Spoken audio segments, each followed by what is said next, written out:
अजीत पवार के निधन के बाद राष्ट्रवादी कांग्रेस पार्टी के संस्थापक शरद पवार पहली बार बुधवार को डिप्टी सीएम सुनेत्रा पवार के आवास पर पहुंचे और दिवंगत नेता अजीत पवार को श्रद्धांजलि अर्पित की। उनका यह दौरा ऐसे समय पर हुआ है जब एनसीपी के दोनों गुटों के संभावित पुनर्मिलन को लेकर अटकलें काफी ज्यादा तेज हैं। इस दौरान पवार परिवार के कई सदस्य भी वहां मौजूद रहे, जिसमें दिवंगत अजीत पवार के दोनों बेटे पार्थ और जय पवार और भतीजे विधायक रोहित पवार भी शामिल हैं।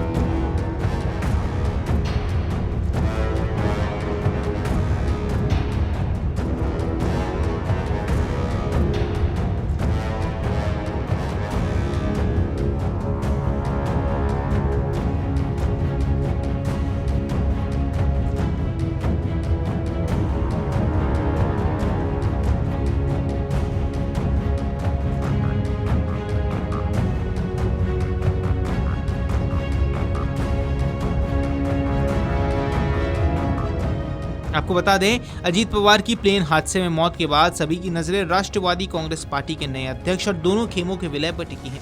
अजीत पवार की मौत के 8वें दिन बारामती में शरद पवार ने भतीजे को उनके आवास पर जाकर श्रद्धांजलि दी।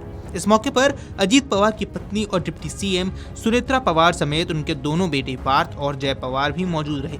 सुनेत्रा पवार के आवास पर शरद पवार के पहुंचने के बाद फिर से ये माना जा रहा है कि दोनों खेमे अजीत पवार की आखिरी इच्छा को पूरा कर सकते हैं। मीडिया रिपोर्ट्स की माने तो पूर्व केंद्रीय मंत्री शरद पवार मंगलवार देर रात ही बारामती पहुंच गए थे। इसके बाद उन्होंने शहर में आयोजित शोक सभा में भी हिस्सा लिया। हालांकि इस बात की कोई आधिकारिक जानकारी नहीं दी गई है कि उनकी सुनेत्रा पवार से अलग से कोई राजनीतिक बातचीत हुई है या नहीं। इसलिए ये दौरा अहम भी माना जा रहा है, क्योंकि कुछ ही दिन पहले सुनेत्रा पवार ने महाराष्ट्र की पहली महिला मुख्यमंत्री के रूप में शपथ ली थी।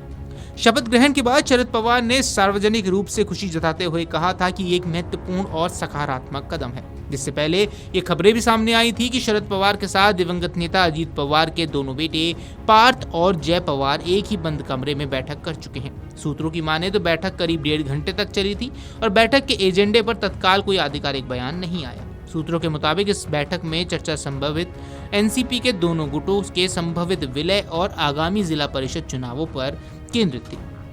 वहीं आपको बता दें, उप मुख्यमंत्री अजीत पवार का 28 जनवरी को पुणे जिले के बारामती में विमान दुर्घटना में निधन हो गया था, जिसने महाराष्ट्र की राजनीति को झकझोर कर रख दिया।